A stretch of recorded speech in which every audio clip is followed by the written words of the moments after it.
Joining me now, I'm delighted to say, to talk about his latest book exposing what really happened behind the scenes during some of the most turbulent years in British politics. Yes, the Brexit years. It's chief political commentator of the Sunday Times, former political editor there. He's author of No Way Out, Brexit, From the Backstop to Boris. Tim Shipman joins me right now. Good morning, lovely to see you. Yes. I must declare an interest. We are very old colleagues as well from many years we sat back. next to each other, didn't we? Poor sod. Listen, you have become, I mean, such an important political author. I'm not blowing smoke up your backside. All Out War and Fallout, two massive big books talking about, this run up to the Brexit referendum and what happened in the immediate years after that.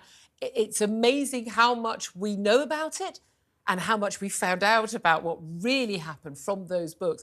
This is the latest instalment, No Way Out, and this covers the years 2017 to 2019. I mean, that's how much there is to talk about here. Yeah, quite a lot happened. But it's a big old book. Multi-purpose, keep it to burn for fuel when the apocalypse comes. Yeah, this is basically Theresa May's sort of misery years. And the countries, I would say. And the countries, yeah. I mean, it's three big negotiations, one with her cabinet, one with the EU, and then with Parliament. And she kind of ended up on the sticky end of all three of those, really. Because she didn't know where she was going, what she was trying to achieve. She didn't work out how she was going to get there. And then she didn't really try and sell it to people and take them where she wanted them to go. And in the end, she turned literally every group on the Brexit and the Remain side against her. Well, there were people like me who were leavers who actually thought, oh, yeah, brilliant. I knew that she was a leaver in her heart. She voted Remain, campaigned tepidly for Remain, but she could unite the party and deliver a proper Brexit for us. And then I was absolutely appalled.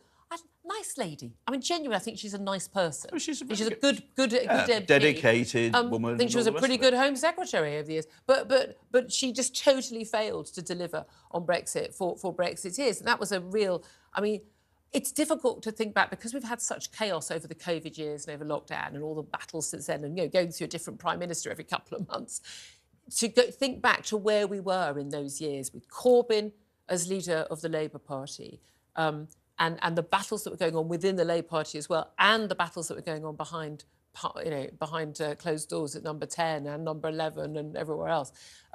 This was, I mean, it's an incredible time in politics. So much of it's already been written about, though. I mean, you were writing, as political editor of the Sunday Times every single week about all this. Tell us what's different about your books, because I've never been to any politician's home or anything, but I've not seen your books on their shelf or any political journalist. And the reason is because people tell you stuff that they know is only going to come out in the books, don't they? So give us a clue of the sort of information that you've been privy to. Well, there's loads of fun stuff, and there's lots of sort of good nuggets on every page, I would say, of things that you don't know, but that don't change the overall picture. I mean, we didn't know that David Davis's aide sawed the bottom off a chair so that Michel Barnier would be sitting lower than him at a public appearance. Did he really do so that? There's loads of stuff like that that's Genius. Kind of fun. I think the two big things which I discovered researching this, and I've interviewed sort of, nearly 300 people. People at the heart of this. Yeah, these are, I mean, So civil servants as well as politicians? Civil servants, people in Brussels. I think there's pushing 40 cabinet ministers across different administrations and a similar number of number 10 aides and all the rest of it. I mean, none of them had a clue what Theresa May was thinking when they were sitting in a room with her. I think the two sort of... Did Theresa May? Well, I mean, that's unclear. I think there's a chapter called Revealed Preferences where it becomes clear what she come to believe, but she never really sort of spelt it out for people. I think the two things that I think do change the narrative a bit. One is when Geoffrey Cox does his legal advice, there's this whole long chapter about how he tries to get a new deal. He doesn't think it's good enough. He tells Theresa May 6 times, do not sign this deal because I won't be able to sign up to it. Was he Attorney General? He was the Attorney General, yeah. and it was his legal advice that was going to affect... We remember that moment when he came into the Commons, talking in his bombastic way. Yeah.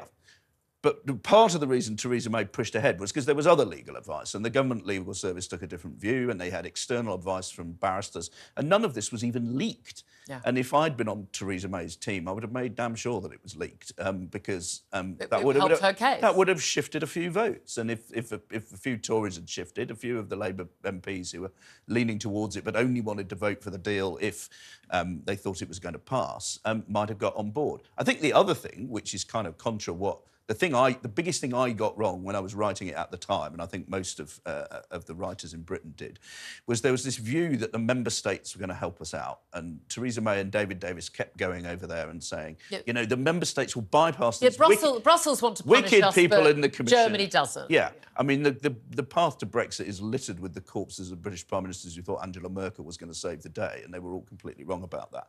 The intriguing thing is that the Commission was actually quite helpful behind the scenes. They did try and help her. The bureaucrats in the Council who looked after the member states, they weren't. They thought Theresa May's sort of half-in, half-out plan was completely bonkers. But the Commission and the wicked Jean-Claude Juncker and the wicked Martin Selmayr, everybody thought was sort of the monster and the drunk. Behind the scenes, they were meeting Oliver Robbins on the top of hotels and they were, having secret dinners with them and bypassing Michel Barnier. Yeah, it is absolutely fascinating. And the thing is, you know, this, you think 2017, 2019 feels like a lifetime politically away from where we are now. But of course, it's what led to Boris Johnson, what led to you know, everything that's happened since. So it's absolutely crucial knowledge.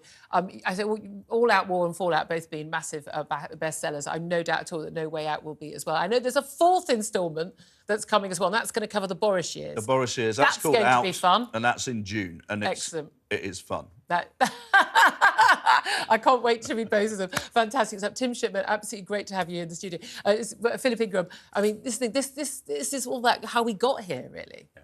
Bringing the reality out and letting people understand how these negotiations happen in reality is fantastic. But I want a 5th one. It's those bits that have hit the cutting room floor that you dare not tell and get those put in. Fantastic. Philip Ingram, thank you. Tim Shipman, thank you very much indeed for coming into the show.